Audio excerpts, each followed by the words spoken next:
وَإِذٍ لَاتَّخَذُوكَ خَلِيلًا وَإِذٍ لَاتَّخَذُوكَ خَلِيلًا۔ ان کی جوتی ان کے سر پہ مار رہا ہوں۔ لحن جلی کا خصوصاً خیال رکھیں، سر ہمسا ہو تو سامنے آئے۔ ان کی جوتی ان کے سر پہ مار رہا ہوں۔ وَإِذٍ لَاتَّخَذُوكَ خَلِيلًا۔ میں یہ کہتا ہوں کہ اس دور میں اگر امام مسلم کا کوئی جانشین دیکھنا ہے تو ہمیں دیکھ لیں۔ وَإِذٍ لَاتَّخَذُوكَ خَلِيلًا۔ ان کی جوتی ان کے سر پہ مار رہا ہوں۔ ان کی جوتی ان کے سر پہ مار رہا ہوں۔ اللہ کے فضل سے، بلکہ کہنا چاہیے اللہ کے غضب سے، سارے علماء یہ غلطیاں کرتے ہیں۔ تو وہ آپ دیکھیں، وہ تو نارمل اردو میں قرآن پڑھ رہے ہوتے ہیں، بڑے بڑے آپ علماء کو دیکھ لیں، وہ اسی طرح ہی پڑھ رہے ہوتے ہیں۔ وَإِذٍ لَاتَّخَذُوكَ خَلِيلًا۔ وَإِذًا لَاتَّخَذُوكَ خَلِيلًا۔ وَإِذٍ لَاتَّخَذُوكَ خَلِيلًا۔ ان کی جوتی ان کے سر پہ مار رہا ہوں۔ وَإِذٍ وَإِذًا لَاتَّخَذُوكَ خَلِيلًا نہیں ہے پتر، وَإِذًا لَاتَّخَذُوكَ خَلِيلًا۔ وَإِذٍ لَاتَّخَذُوكَ خَلِيلًا۔ میرے سینکڑوں شاگرد ہیں انجینئرنگ یونیورسٹی میں جنہوں نے مجھ سے تجوید سیکھی ہوئی ہے۔ وَإِذٍ لَاتَّخَذُوكَ خَلِيلًا۔ ان کی جوتی ان کے سر پہ مار رہا ہوں۔ نہیں پتر نہیں، اِذٍ لَاتَّخَذُوكَ خَلِيلًا نہیں ہے، اِذًا لَاتَّخَذُوكَ، اِذًا ہے بیٹے، اِذًا، اذ نہیں ہے، اذ نہیں، اِذًا ہے، اِذًا لَاتَّخَذُوكَ خَلِيلًا۔ وَإِذٍ لَاتَّخَذُوكَ خَلِيلًا۔ وَإِذٍ لَاتَّخَذُوكَ خَلِيلًا۔ جس طرح بیٹے آپ پڑھ رہے ہیں نا، اس طرح تو معنی میں بہت فرق آ رہا ہے۔ دیکھیں پہلے اس آیت کا شان نزول اور پس منظر سنیں۔ یہ سورہ بنی اسرائیل 15واں پارہ اور سورہ بنی اسرائیل کی آیت نمبر 73 ہے بیٹے۔ اس کا شان نزول یہ ہے کہ قبیلہ ثقیف کا ایک وفد نبی کریم صلی اللہ تعالیٰ علیہ وآلہ وسلم کی خدمت میں حاضر ہوا، اور انہوں نے 3 مطالبے رکھے کہ یہ آپ ہمارے 3 مطالبے مان لیں، ہم آپ کی بیعت کر لیں گے۔ پہلا مطالبہ اور شرط ان کی یہ تھی کہ نماز میں رکوع سجدہ نہیں کریں گے۔ دوسرا مطالبہ ان کا یہ تھا کہ ہم اپنے بتوں کو اپنے ہاتھوں سے نہیں توڑیں گے۔ تیسرا مطالبہ ان کا یہ تھا کہ ہمارے جو بت ہیں لات، عزا وغیرہ، ان سے ہم 1 سال تک فائدہ اٹھائیں گے، پوجیں گے تو نہیں لیکن فائدہ 1 سال تک اٹھائیں گے، تاکہ جن لوگوں نے نظریں منتیں وغیرہ مانی ہوئی ہیں، چڑھاوے وغیرہ، وہ دے لیں اور ہم اس سے فائدہ اٹھا لیں اور وہ چیزیں وصول کر لیں، نذرانے وصول کر لیں 1 سال تک۔ تو نبی پاک صلی اللہ علیہ وآلہ وسلم نے فرمایا سنو کہ جس دین میں رکوع سجدہ نہ ہو اس میں کوئی بھلائی نہیں، لہذا میں یہ تمہاری شرط نہیں مانتا، اور تمہاری دوسری شرط کہ بتوں کو اپنے ہاتھوں سے توڑنا، اس میں تمہاری مرضی، اپنے ہاتھوں سے توڑو نہ توڑو، آگ میں پھینکو، پانی میں پھینکو، وہ تمہاری مرضی۔ اور باقی رہی تیسری شرط کہ 1 سال تک بتوں سے فائدہ اٹھانا، اس کی میں اجازت نہیں دیتا۔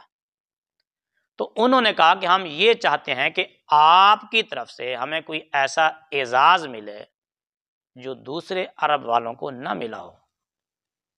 ہاں اگر کوئی دوسرے عرب والے، کوئی قبیلے والے اعتراض کریں تو آپ کہہ دینا کہ اللہ تعالیٰ کا حکم اسی طرح ہے، وہی میری طرف اسی طرح آئی ہے۔ ابھی یہ بات ان کی ہو ہی رہی تھی تو اللہ رب العزت نے قرآن کریم کی یہ آیت مبارکہ سورہ بنی اسرائیل کی آیت نمبر 73 اتاری۔ وَإِن كَادُوا لَيَفْتِنُونَكَ عَنِ الَّذِي أَوْحَيْنَا إِلَيْكَ لِتَفْتَرِيَ عَلَيْنَا غَيْرَهُ، اور وہ قریب تھے کہ آپ کو پھسلا دیتے اس بات سے جو ہم نے آپ کی طرف وحی کی، لِتَفْتَرِيَ عَلَيْنَا غَيْرَهُ، تاکہ آپ ہماری طرف کوئی اور بات منسوب کریں اس وحی کے علاوہ، یعنی کوئی بہتان لگا دیں، کوئی بات گھڑ کر ہماری طرف منسوب کر دیں، جس طرح وہ قبیلہ ثقیف والے مطالبہ کر رہے ہیں کہ آپ کہہ دینا کہ اللہ کا حکم اسی طرح تھا، حالانکہ اللہ کا حکم تو نہیں ہے۔ تو گویا کہ وہ آپ کو اس سے پھسلانا چاہتے تھے تاکہ آپ کوئی بہتان لگائیں اور ہماری طرف کوئی دوسری بات منسوب کریں۔ وَإِذًا لَاتَّخَذُوكَ خَلِيلًا، اگر آپ ان کے یہ مطالبے مان لیتے تب وہ آپ کو پکا گہرا دوست بنا لیتے، چونکہ دوست بنانے کے لیے انہوں نے 3 شرطیں رکھی تھی کہ آپ ہمارے 3 مطالبے مانیں، ہم آپ کو خلیل بنا لیں گے، دوست بنا لیں گے، آپ کی بیعت کر لیں گے۔ اور چونکہ آپ نے ان کے مطالبے نہیں مانے، انہوں نے آپ کو خلیل بھی نہیں بنایا، دوست بھی نہیں بنایا، بیعت بھی نہیں کی۔ تو بیٹے اذن کا مطلب یہ ہے، تو جس طرح آپ پڑھ رہے ہیں اذ لاتخذوا کا خلیلا، اذ یہ تو ظرف زمان ماضی کے لیے آتا ہے کہ جس طرح آپ پڑھ رہے ہیں بیٹے اس کا مطلب یہ ہے کہ اذ یعنی اذ لاتخذوا کا اذ جو ہے ظرف زمان ماضی کے لیے، اس کا مطلب اور مفہوم یہ ہے کہ انہوں نے آپ کو دوست بنا لیا، حالانکہ یہ بات ہے نہیں۔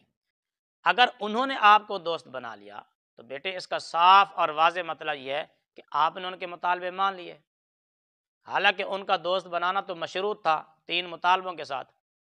تو اذا فات الشرط فات المشروط، جب تک شرط نہ پائی جائے مشروط نہیں پایا جا سکتا، تو جب مشروط پایا گیا اس کا مطلب ہے پیچھے شرط بھی پائی گئی۔ تو جب انہوں نے دوست بنا لیا تو اس کا مطلب یہ ہے کہ آپ نے ان کے مطالبے بھی مان لیے۔ تو بیٹے نبی پاک صلی اللہ علیہ وسلم نے ان کے مطالبے نہیں مانے تھے اور نہ ہی انہوں نے آپ کو خلیل اور دوست بنایا۔ آپ کے پڑھے ہوئے کے مطابق مطلب اور مفہوم یہ بن رہا ہے کہ انہوں نے دوست بنا لیا، تو لا محالہ اس سے یہ بات واضح ہوگی کہ آپ صلی اللہ علیہ وسلم نے ان کے مطالبے بھی مان لیے، حالانکہ آپ نے ان کے مطالبے نہیں مانے تھے۔